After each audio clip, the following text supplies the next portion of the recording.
Bruno Moza, a gente está aqui com esse imbróglio, portanto. A questão é, o Kassab levantou e disse que o Fernando Haddad é fraco. A pergunta é, será que ele é fraco mesmo ou tem um projeto de poder muito maior aí em relação ao PT, em relação a como conduzir a economia de um país e semear o caos de maneira propositada, por querer mesmo? E a outra questão tem ligação direta com o governo de São Paulo e com o bolsonarismo. A gente não consegue desligar essas pautas, né? Deslinkar essas pautas. O Kassab é um dos braços do governo de São Paulo aqui, junto com o Tarcísio de Freitas, e o Tarcísio de Freitas o tempo todo menciona ali o Bolsonaro. E se a gente for incluir ainda a prefeitura daqui de São Paulo, a gente coloca ainda mais uma variável nessa equação. Ricardo Nunes, durante a sua campanha, recebeu um apoio aberto, expresso do Tarcísio de Freitas. O apoio do Bolsonaro foi um pouco mais tímido. Inclusive, quando o Ricardo Nunes agradeceu a vitória, né, ele faz primeiro o agradecimento ao Tarcísio e não ao Bolsonaro. Então, a gente tem toda essa bagunça aí no campo político, Bruno Moza.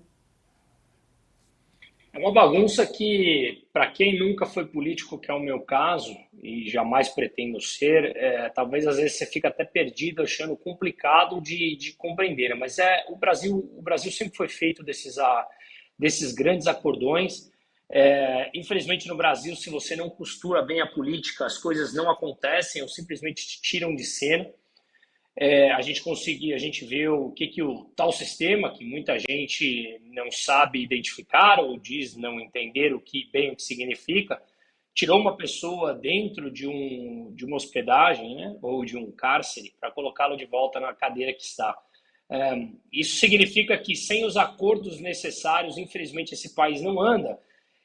E talvez não jogue o país num extremo como é a Venezuela, mas ao mesmo tempo não permite que o Brasil avance a passos largos buscando o desenvolvimento. Veja, nós estamos falando de um governo que segue falando, ou pelo menos uma ala do partido do governo, que é necessário taxar a exportação de alimentos para barateá-lo, quando não consegue perceber, ou percebe, mas é o nome do projeto de poder que você muito bem mencionou, que faz com que os preços subam, que a inflação suba, porque é uma deterioração do próprio valor da moeda, ao jogar a desconfiança em um país que precisa se endividar cada dia mais. Então, todo esse jogo, toda essa costura política, ela começa a reverberar em vozes da população, principalmente da camada mais pobre. Saiu até um estudo que sempre foi muito óbvio, do quanto que a inflação atinge a camada mais pobre, que é mais alta do que a camada mais rica, é algo muito óbvio. Portanto, o governo que sempre fala trabalhar para a camada mais pobre, eles vêm mantendo, em nome desse projeto que você muito bem mencionou, essa mesma população escravizada para comprar votos de forma direta e de forma indireta. Então, infelizmente, o Haddad ele é péssimo. O Haddad fala que estudou 2 meses de economia e está no Ministério da Economia. Mas, para mim, esse é um jogo muito mais profundo do próprio Kassab, em nome do poder, quando o próprio sistema me parece que já está expelindo o Lula.